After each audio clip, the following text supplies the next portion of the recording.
مقیم سابق وزیر اعظم یوسف رضا گیلانی سے ملنے گیلانی ہاؤس پہنچے۔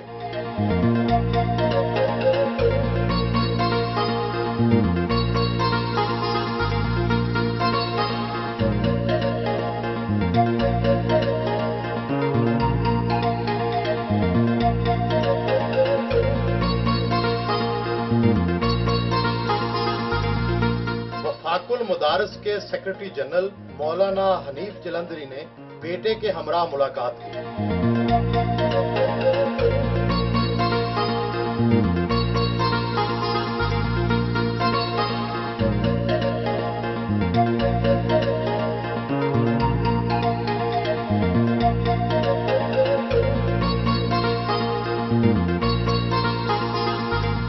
کہاں 4.25 سال تک وزارت عظمیٰ کا پروٹوکول اور کہاں اسی پرانے گھر میں واپسی، کتنا فرق محسوس ہوتا ہے؟ I feel my house is better than Prime Minister house. وہاں دل لگا یا نہیں لگا؟ وہاں دل لگتا نہیں، لگانا پڑتا ہے۔ جب مجھے کبھی کبھی میاں نواز شریف صاحب ملنے آتے تھے تو وہ کہتے تھے کہ I have bad memories about the Prime Minister house. آپ وہاں کے بارے میں خوشگوار یادیں رکھتے ہیں یا ناخوشگوار؟ We had good memories, we had some difficult times. تو اس لیے no regrets. 1985 کے بعد یہ پہلا موقع ہے کہ آپ انتخابات میں حصہ نہیں لے رہے، دل تو چاہتا ہوگا کہ پھر الیکشن لڑیں؟ ریویو کے لیے میں جا رہا ہوں، وہ تو صرف اس لیے جا رہا ہوں کہ to put the record straight for the history. مگر اگر ریویو میں مجھے ریلیف مل بھی گیا تو میں آپ سے کانفیڈنس میں بات کرنا چاہ رہا ہوں، میں الیکشن میں حصہ نہیں لوں گا۔ کیوں؟ چونکہ I've seen پار ویری کلوزلی، عزت سے گھر آ گئے ہیں تو یہی بہت ہے۔ But I will work for my party. Multan میں اربوں روپے کے ترقیاتی کام کروائے، شہر کی حالت بھی بدل دی، کیا عوام کا رسپانس بھی اتنا ہی مثبت ہے؟ یہ میری ذمہ داری تھی اور میں نے ذمہ داری نبھائی ہے۔ اب یہ عوام کا کام ہے، اس کو کیسے لیتے ہیں، نہیں لیتے تو مجھ سے اسے سروکار نہیں ہے۔ وزارت عظمیٰ کے پہلے 3 سال مسلم لیگ نون کی قیادت سے بہت اچھے تعلقات رہے، پھر ایسا کیا ہوا کہ معاملات کشیدہ ہو گئے؟ دیکھیں، کشیدگی تو ہماری کبھی پیدا نہیں ہوئی تھی۔ ایک چینج آیا کہ ہماری کولیشن گورنمنٹ تھی پنجاب میں، اور وہ میرے پاس ایک مرتبہ leader of the opposition, chief minister Punjab اور اسحاق ڈار صاحب تشریف لائے کہ ہم آپ کا بہت ریگارڈ کرتے ہیں، لیڈرشپ بہت ریگارڈ کرتی ہے، ہم چاہتے ہیں کہ آپ اور ہم ان فیوچر پنجاب میں کولیشن نہ رہیں۔ پھر اس کے بعد تھوڑی سی کشیدگی آپ کہہ سکتے ہیں، مگر ناٹ ٹو دا ایکسٹینٹ کہ ہماری ریلیشن شپ میں کوئی فرق آیا ہو۔ یہ مگوئیاں کی جاتی ہیں کہ صدر زرداری سے آپ کے تعلقات ہمیشہ اچھے نہیں رہے، ان میں بہت اتار چڑھاؤ آتا رہا، حقیقت کیا ہے؟ ڈفرینس آف اوپینین آپ کہہ سکتے ہیں، آپ یہ نہیں کہہ سکتے کہ آپ کے تعلقات خراب تھے۔ صدر سے کبھی نہ کبھی ناراضی تو ہوئی ہوگی؟ کبھی نہیں ہوئی۔ آپ ان کی ہر بات مان لیتے تھے؟ وہ بھی میری ہر بات مان لیتے تھے۔ زیادہ کس کی مانی جاتی تھی؟ نیچرلی میں پرائم منسٹر تھا تو امپلیمنٹ تو مجھے کرنا ہوتا ہے۔ اپنی وزارت عظمیٰ کی سب سے بڑی خوبی کیا سمجھتے ہیں؟ پارلیمنٹ کو بہت افیکٹو کر دیا تھا میں نے، اور I made everybody answerable to the parliament. ایک بھی پولیٹیکل پریزنر نہیں تھا میرے دور اقتدار میں، تو یہ ایک معمولی بات نہیں ہے۔ 65 ایئرز میں ایسا ہوا نہیں تھا۔ اور خامی کیا؟ مجھے بڑا مانگے تانگے سے حکومت کرنی پڑتی تھی۔ آئی وش کہ میری سمپل میجورٹی ہوتی تو ہم دنیا کو بدل کے رکھ دیتے۔ الگ صوبے کے نعرے نے آپ کو اور پیپلز پارٹی کو جنوبی پنجاب میں کافی مقبولیت دی، لیکن حالیہ انتخاب میں یہ بڑے ایشو کے طور پر سامنے نہیں آیا، کیا آپ اسے سیاسی ناکامی نہیں سمجھتے؟ بہت سارے جو ایشوز ہیں جس پہ ہم نے کام کیے ہیں ان کی ہم ایڈ روزانہ آ رہے ہیں، تو انشاءاللہ یہ ساؤتھ کا بھی آئے گا، and it is part of our manifesto.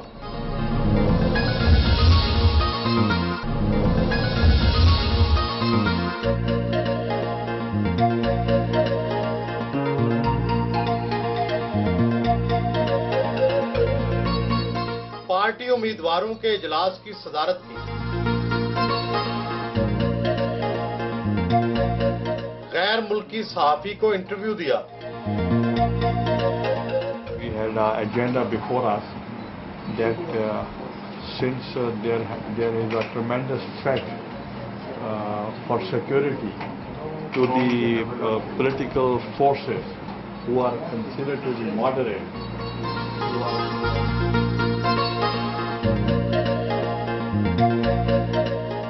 آپ سابق وزیر اعظم ہیں، پیپلز پارٹی کے بڑے رہنما ہیں، لیکن حلقے تک محدود ہیں۔ آپ جنوبی پنجاب میں انتخابی مہم کیوں نہیں چلا رہے؟ وہ ضروری نہیں کہ بہت بڑے جلسوں سے بہت بڑے ووٹ ملے۔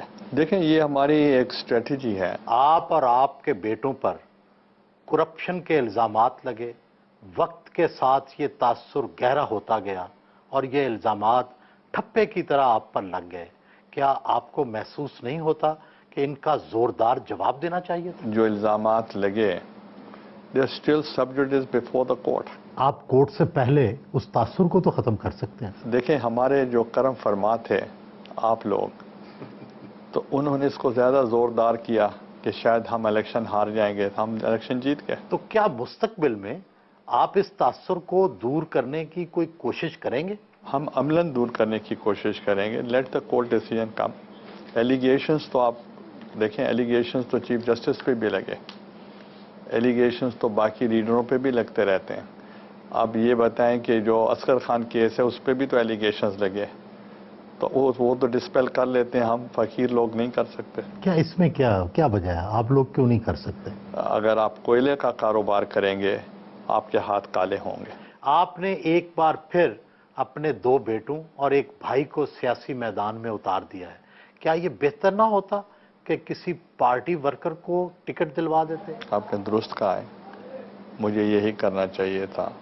آپ کو یاد ہوگا جب بائی الیکشنز ہو رہے تھے، I offered the seat to my own opponent to contest NA 148 جو شاہ محمود صاحب نے وکیٹ کی، تو وہ نہیں لڑے، تو I left with no choice، چونکہ پارٹی کے ساتھ I had to be extremely fair۔ اور اسی طریقے سے آپ نے دیکھا بائی الیکشن ہوا جلال پور پیروالا سے، اور آپ کے لوگ یہاں موجود ہیں، ان سے پوچھیں کہ وہ مسلم لیگ نواز کی سٹنگ ایم پی اے تھے، ان کی سیٹ پہ مقابلہ ہو رہا تھا۔ اگر میرا بھائی نہ لڑتا وہاں سے، کوئی دوسرا اگر نکال سکتا ہے تو آپ اپنی اسیسمنٹ یہاں سے پوچھ لیں ملتان سے۔ تھرڈلی، جو میری ذاتی سیٹ تھی، جب مجھے ڈسکوالیفائی کیا گیا تو my son was already sitting M P A, Abdul Qadir Gilani from Rahim Yar Khan, he was unopposed, he had to resign from M P A and he contested the national assembly seat جو میں چھوڑ رہا تھا۔ تو اس لیے میں نے اپنی جو سیٹ تھی، ذاتی سیٹ تھی، I to give to my eldest son. تو اس لیے جو سیٹس اس وقت لڑ رہے ہیں وہ تو وہی ہیں جو سٹنگ ایم این ایس تھے یا سٹنگ ایم پی ایس تھے۔ گیلانی خاندان کے کئی افراد نے پریس کانفرنس کر کے آپ سے علیحدگی اختیار کر لی، اس کا آپ کی اور آپ کے بیٹوں کی انتخابی مہم پر کتنا اثر پڑے گا؟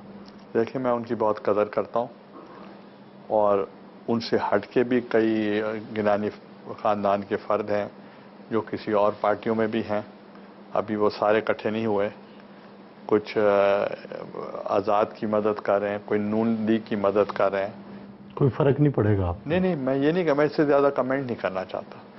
یہی ان سے ڈبل کی تعداد میں لاسٹ ٹائم ان کو سپورٹ کیا تھا، اسد کو،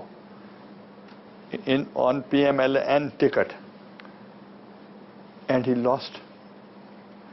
اب آزاد وہ لڑ رہے ہیں، تو اگر ان کی آدھی تعداد اگر ان کو سپورٹ کر رہی ہے تو آپ کچھ سمجھیں۔ ووٹ تو نظریاتی ہوتے ہیں، ووٹ تو پارٹی کے ہوتے ہیں۔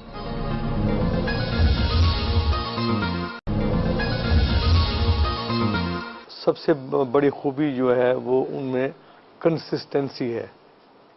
ہی is fair to his profession, he is fair to his people. We are together in politics since 1983، تو ہم تو ایک دوسرے کی آنکھ بھی سمجھ لیتے ہیں۔ بیٹا عبد القادر گیلانی گھٹنوں کو چھو کر ملا۔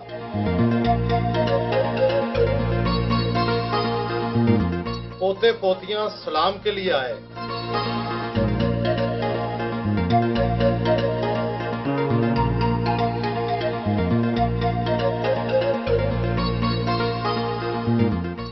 حیدر گیلانی نے مشورہ کیا۔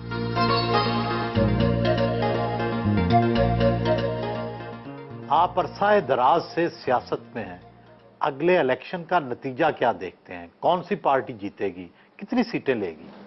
You can wait for 10 days. اندازہ تو ہوگا، آپ اتنے سالوں سے پالیٹکس کر رہے ہیں، آپ تو فوراً پہلے مستقبل شناسی کر سکتے ہیں۔ کولیشن گورنمنٹ بنے گی اور کولیشن گورنمنٹ میں ہماری ایکسپرٹیز کی اگر کسی کو ضرورت پڑی تو ہم والنٹیئر کر سکتے ہیں۔ پیپلز پارٹی اگر کسی کو ہماری ایکسپرٹیز کی ضرورت پڑ جائے وگرنہ ہم خود اپنا گزارا خود کر لیں گے۔ آپ کی وزارت عظمیٰ کے پہلے 2-2.5 سال فوج سے بہت اچھے تعلقات رہے، آخری دنوں میں بہت برے۔ آپ کون سے دور کو بہتر سمجھتے ہیں؟ دیکھیں، ہر دور برا نہیں ہوتا اور ہر دور اچھا بھی نہیں ہوتا، مکسڈ ماحول ہوتے ہیں، مگر I had the best of my relations with فوج۔ آخر میں کچھ خرابی نظر آئی؟ دیکھنے میں اور ہونے میں فرق ہوتا ہے۔ آپ نے پارلیمان میں تقریر کی، فوج کی طرف سے سیکٹری دفاع کے بارے میں رد عمل آیا، یہ تو ظاہری بات ہے۔ کسی کانٹیکسٹ میں بات کی ہوگی، that doesn't mean I'm against the army. That's my army. بعد میں کوئی صلح صفائی ہوئی، معاملات ہوئے، مذاکرات ہوئے؟ They are the part of the government. تو وہ کوئی ڈفرینٹ بات تو نہیں تھی۔ So they had to work with the government and we had a good working relationship with all institutions. کیا وزارت عظمیٰ سے ہٹنے کے بعد بھی فوجی سربراہوں سے ملاقاتیں ہوئیں؟ جب میں نے لینا کچھ نہیں ہے تو میں کس چیز پہ مذاکرات کرتا؟ کھانوں پہ ہو جاتی ہے کبھی کبھی، پہچان جاتے ہیں ہم ایک دوسرے کو۔ پاکستان کی تاریخ میں پہلی بار سپریم کورٹ نے ایک وزیر اعظم کو نااہل قرار دیا۔ آپ نے یہ فیصلہ خوش دلی سے قبول کیا یا دل میں گلے شکوے ہیں؟ جو بھی فیصلہ آیا ہے آئی ایم ناٹ بیٹر، اور آپ نے میری کوئی تنقید بھی نہیں سنی ہوگی۔ اور اگر میں ریویو میں بھی جا رہا ہوں، وہ میں اس لیے نہیں جا رہا کہ میں نے وزیر اعظم بننا ہے، میں صرف اس لیے جا رہا ہوں کہ جو ایڈیشنل فیکٹس بعد میں آئے اس کی روشنی میں میرا رائٹ بنتا تھا کہ I should go for a review, and now it's up to the judiciary to take a decision to put the record straight in for the history of my country. آپ پیپلز پارٹی کے وہ واحد لیڈر ہیں جو صدر زرداری کے بہت قریب رہے، ان کی خوبی کیا ہے اور خامی کیا؟ میں سمجھتا ہوں کہ صدر صاحب از اے چینج مین۔ پریویسلی ان کے بارے میں یہ کہہ سکتے تھے کہ شارٹ ٹیمپر یا کہہ سکتے تھے امپیشنٹ، مگر انہوں نے ان ایئرس میں he developed good habits of tolerance, اور اپنے آپ کو انہوں نے بہت ٹھہراؤ میں رکھا اور لوگوں کی تنقید بھی برداشت کی، میڈیا کی بھی کی، اپوزیشن کی بھی کی، اور ان میں وینڈکٹیونیس نہیں رہی۔ تو دیٹس اے بگ چینج۔ اور خامی کیا دیکھی؟ خامی دیکھیں، انسان ہیں، پرفیکٹ تو کوئی بھی نہیں ہوتا، مگر ایسی نہیں جس کے لیے مطلب بہت زیادہ ایکسپریسو ہونے کی ضرورت ہو، وہ ایسی نہیں ہے۔